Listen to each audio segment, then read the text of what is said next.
That's hard to follow, isn't it? Thank y'all. Look, all the leftovers, please take them home with you. I mean, he just got way too much today. That was awesome. Nice job, Kim. We'll start off with UCA. Really played well this past week. I think it was a total team effort. I think our guys came out focused. Our preparation last week was as good as it's been all year long, and it has been now for the last couple of weeks. I thought we prepared really well Monday, Tuesday, Wednesday, Thursday, all focused practices. And I attribute that to the maturity level of our guys. I think that our guys have taken command of our football team. They've taken over they're the ones that are setting the culture and setting the standards. They don't allow mediocrity in the locker room. They don't allow the naysayers to stick around. The negative talk is being eliminated. And because of that, it's been a lot more productive for all of our guys, because it impacts everybody. The way that people talk, the way that people interact with each other impacts the way you think. And it does in society, and it definitely does on a football team, especially in the locker room. And I think that's so critical, that our guys all come together as one and we're pulling in the same direction. I think it played out well against UCA.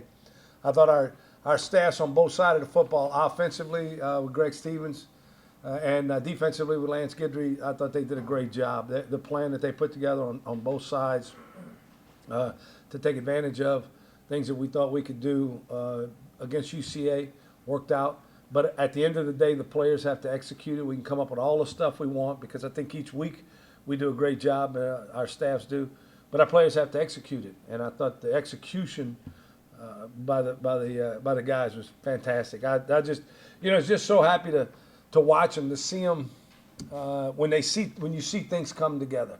And I think that's what keeps you in this profession as long as I have, and keeps the energy going, and how you feel about everything. Waking up, can't wait to get to work every day, is because of when you see those things take place with your guys, that they trust and believe that the things that we're doing and how we're doing it is the right way to do it, and that you can get the results that you want out of doing it that way. And when it happens, you see it on game day, you see it in the locker room afterwards.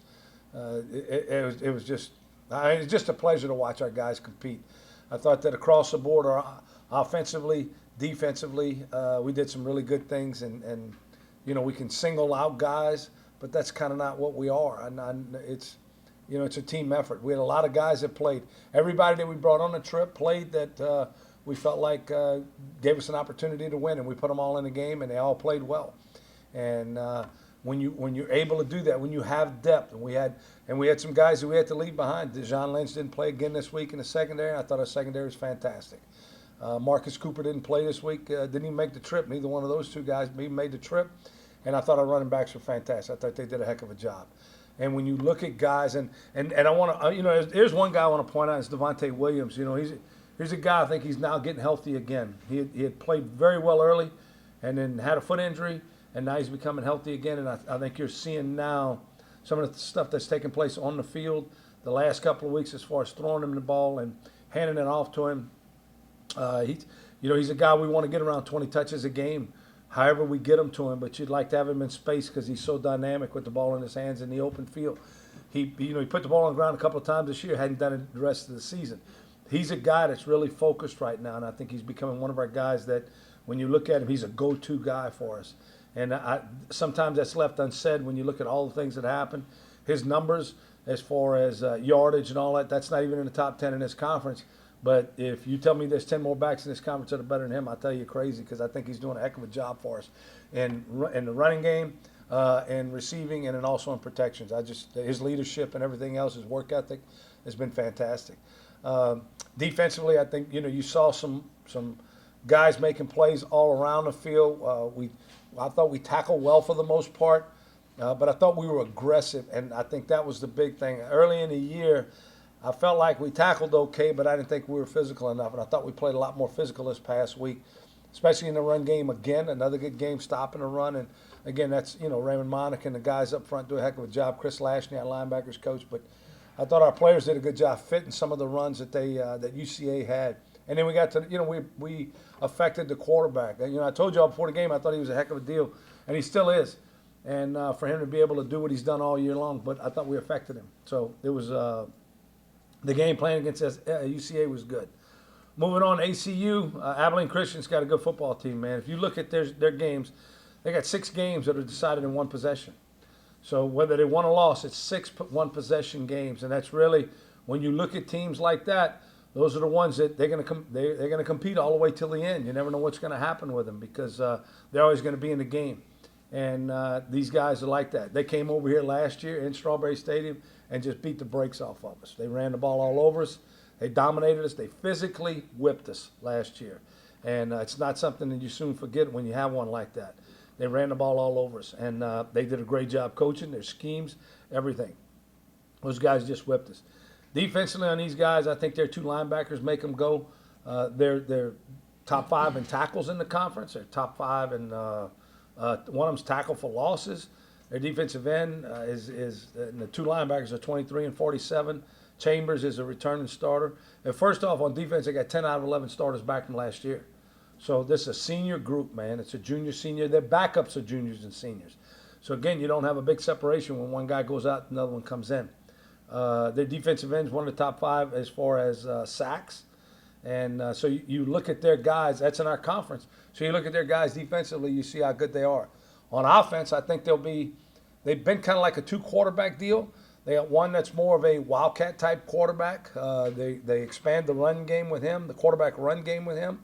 The other one, Luke Anthony, I got a chance to meet him this summer at our media days. He's a heck of a guy. I mean, you could see his leadership. When you talk to him, you can see how he's a leader for their football team. He's more of what they've been doing, a spread air raid type offense, but it's evolving. You can see the offense evolving, so it's a little bit different. That they've changed a little bit as the season has gone on. They're getting a little bit of both guys in there right now, so they do a good job with that. Their running back leads the conference in touchdowns. This is a very good football team. That's a 5-5 football team.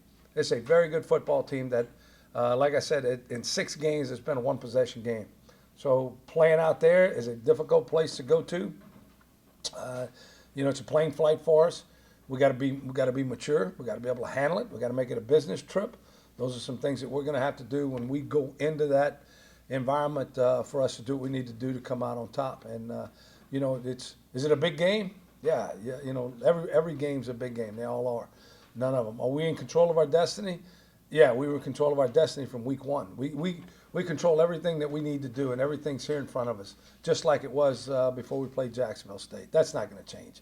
So we'll have the same routine this week. We'll practice this week. Hopefully we'll have the same intensity.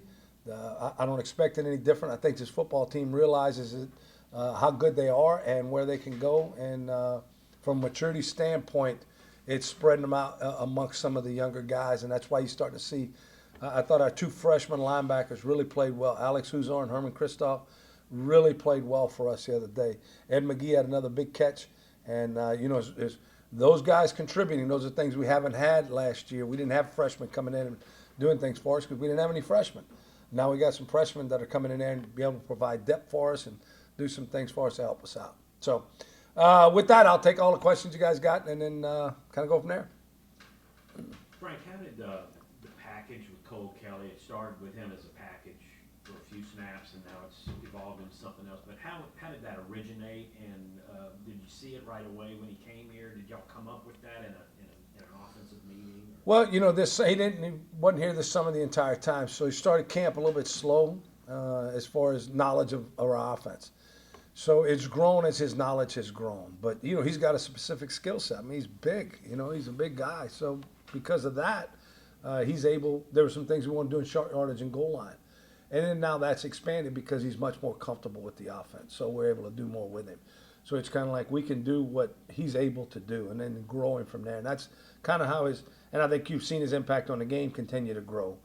Not only in third down and short yardage, but also in goal line situations, but also just overall base downs. So that's grown as the season's gone on because of how he's been able to move forward. I think Greg's done a heck of a job developing him and getting him going, along with Coach and Chase. I mean, when you look at those 2 guys, they're the top 2 quarterbacks in the conference from a pass efficiency standpoint. So, I mean, that's a tribute to what Greg's doing and how we're handling things offensively. How did y'all come up with that? Did you do it in a meeting, or did y'all talk about it? Yeah, well, you talk about it before, but it's what he's comfortable doing. You have to find out what the player actually can do. And if he's comfortable doing it, his knowledge and then the execution during the course of practice, and if those things are panning out, then you add it in there. If you don't, and a lot of times I know Greg meets with those guys on Friday and spends time with them and asks them what they're comfortable with and what they really like, and you take some stuff out and you might tweak a few things. But that's obviously Chasen can run the entire offense, and we'd like to get Cole to that point, because Cole will be returning next year. So Chasen's our guy this year, but the more Cole can learn and experience that he can gain now, the better off we're going to be. You go into games, you got to have things work right for you. But I mean, do you see 34-0 when you're? No, you don't see that against good teams. Yeah. You don't see that. You hope that when you prepare as well as you can, you'll play as well as you can. Then our week last week in practice was good, and I said that. So I felt like that was going to be it. We would play well. But that's a really good football team, and they don't turn the ball over a lot, and they did. They turned it over 4 times to us, which I was excited about. We got 3 interceptions, and then again, our kickoff coverage team forced another fumble. So I was really happy about that. But as far as 34-0, heck no, man. In college football today, not even close. I think it's 21-0 at the half, and we knew what kind of second half football team these guys were. That nobody was comfortable, nobody was happy. It was just go back to work, come on in the locker room, let's make some adjustments, whatever we need to do, and then get moving forward. And you don't foresee those things. If you did, I would have gone to Vegas. I don't know if I'll be here today. Well, Frank, when you look at football today, a shutout, they're very rare. I mean, put that in perspective for us. It's hard to. I don't know when the last time was part of a shutout. I really don't. I think it's so difficult in today's game to get one because the way offenses are spread out and the spatial game and everything else, it's not a grinded out deal. There's a lot of explosive plays, which we did. I think we had 11 or 12 explosive plays the other night. They didn't. We held them. We kept them from doing that. And I think when that happens, yeah, you got a chance to keep the score down, but to shut somebody out, you never see that. You never go, all right, I think we play well this week, we'll shut them out. You don't do that. I promise you that didn't come up in a staff meeting, anything last week. I think you got to give a lot of credit to UCA and Nathan Brown, their head coach, as what he's done with this program and where they've been all year long. They had a bad day, man. I mean, I don't think people understand that sometimes, that just every now and then teams have a bad day, players have a bad day, and when that happens, that's kind of what happens. And we had a good day. They had a bad day. Those things paired together, but what's an upset? Well, it's not an upset to the team that wins the game. It's only an upset to the people that didn't think that team was going to win the game. So the people that said, wow, y'all upset UCA. No, you didn't think we were going to beat UCA, so you had to run your mouth and say that you guys aren't as good as UCA, so then you beat them, and then now you got to say it's an upset. Well, no, that's not what it is. We don't go into the locker room every day and go, yeah, I tell you, it'd be an upset if we win this game, but let's try to upset them. We don't do that. Nobody, that's what's kind of stupid about this whole thing is upset city. There's no upsets. It's you got to go play and then you got to perform every day. And, we were just fortunate we played well that day. Coach, you talk about all the time you want to get better each and every week. Obviously, from the result side, it's easy from a fan's perspective to say this, but from a coach, do you think you're playing the best football you have all season? I think, minus the 2 turnovers, yeah. The turnovers are disappointing because they came – one, obviously, in the red zone, going in for a touchdown. It took points off the board, and then the other one was going into the red zone. We're moving down the field. We're on the plus side of the field. So minus those 2, I think we're playing well.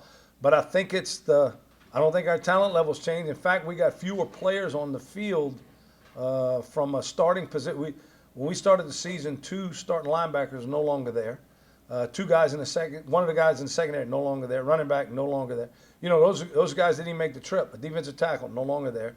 So those are guys that didn't even make the trip, and then here we are playing the best game of the year, playing the best game of the season. I think what it is that our kids have gained confidence, but they've developed and are playing the best that they played all year long from a development standpoint. And that's why I praise our staff because I think our staff does a great job developing our players. It's not go get a player, plug him in, and play the game. That's not it. You're not going to win those games. You got to go get them, and then you got to develop them and coach them and continue to coach them in the fundamentals and all of those things so that they can continue to grow. That's how teams get better. When you see teams, like I told y'all at the beginning of this thing, last year we played really well, then we played really bad, then we played really well. Good teams don't do that. Good teams stay up here because they're constantly coached and developed. Those players constantly get. So when you have somebody that plays really well and then they fall way down and go, well, we had some injuries. No, you didn't. You didn't develop the backups. You got to develop some backups. You got to have depth. Well, that's what I think we've done a really good job of this year. The staff is taking some of the backup players and developing those guys. I mean, just think about it. 2 starting linebackers, and now we're rotating 4 guys in there. Well, somebody had to be coaching these guys and getting them ready to play. And, when you look, Chris Lashley, he's done it, and he's taken those guys and done that. And we didn't even have some of the guys that were on the field. They're out there starting, playing 50 and 60 snaps for us, and they weren't even in camp. So I think it's awesome to watch and see how this team's growing, and I can't wait to see where they're going to go in these next couple of weeks. Frank, you ever seen a race this late with a 4-way tie? Not in a 4-way tie. We weren't in it, but in the Pac-12, it was the Pac-10 then. It was Oregon and Southern Cal and Stanford. Those 3 guys were like the top tier. That was the close. They were all in the top 10, top 7 really when we played them. We played them in a row. It was murderer's row for us. And but those 3 were in there, and you didn't want to see them. But for this conference, the parity in this conference is absolutely awesome. It's so, I guess, for a coach, such a rush to be able to be challenged each week, to put the best that you can together to go out on the field and do what you do. And, we're going to beat them 56-0. And you really don't get up for that. But when you go into Central Arkansas and you get a chance to play those guys, you're going out to Abilene this week this is a team that plays well at home, and they're 5-5, man. And their winning season is banking on beating us. So they're sitting there doing that. They're going into that whole process. So the challenge there, especially after what they did to us last year, the challenge is there for our players. We don't have to hype them up. We don't have to do any of that stuff. The motivation is there for those guys to be able to say, we saw what happened last year. They'll see that film this week, and they'll remember. And if they don't, it'll refresh them a little bit of what actually happened here. But that 4 teams right now in first place, I mean, that's awesome. Come on. Coach, you look at their stats. Especially if one of them was us. Yeah. If you look at their stats, nothing stands out as like a weakness. Yeah. They're not the top of anything. But They're in the top 5 in everything. They're right there. So watch what they're in the top 5 offensively, defensively, efficiencies, rushing, passing, all those things. And they don't have any individuals. The running back is the only one from an individual standpoint. They remind me of us, tell you the truth, because we don't have any receivers up there, running backs, all that stuff. They're by committee. And the way they do things and how they spread the ball around offensively is kind of by committee. So they're efficient. They're doing all those things, but it's not one guy. Now, when they get close to the goal line, they're going to give it to the running back. That's the guy they want to go with it. But the rest of the time, those guys moving up and down the field, it's an entire team. It's kind of like us, nondescript. Just go play, just go play as a team. When you see teams do that, I mean, when you guys are preparing, you know what's coming because you kind of do the same stuff. How do y'all kind of prepare for what they're going to do, what you think they're going to say? Well, I mean, you go by, the history of what they're doing against teams similar to us. So we'll study them against teams who have done things similar to what we've done and see how they either align defensively or attack us on offense, attack their offense against our defense, and then, try to match. It's a chess match. I thought both sides this week did a good job of some adjustments. We made some adjustments on both sides of the ball during the course of the game that allowed us, because they did. You never know when. We were stopping them early, and so they made some adjustments on offense, and we countered.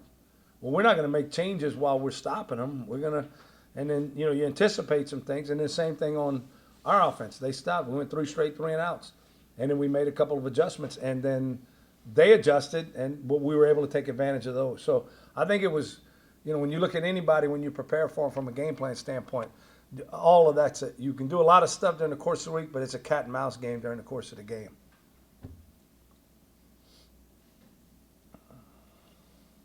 Y'all good? Awesome, man. Thank you. I appreciate it.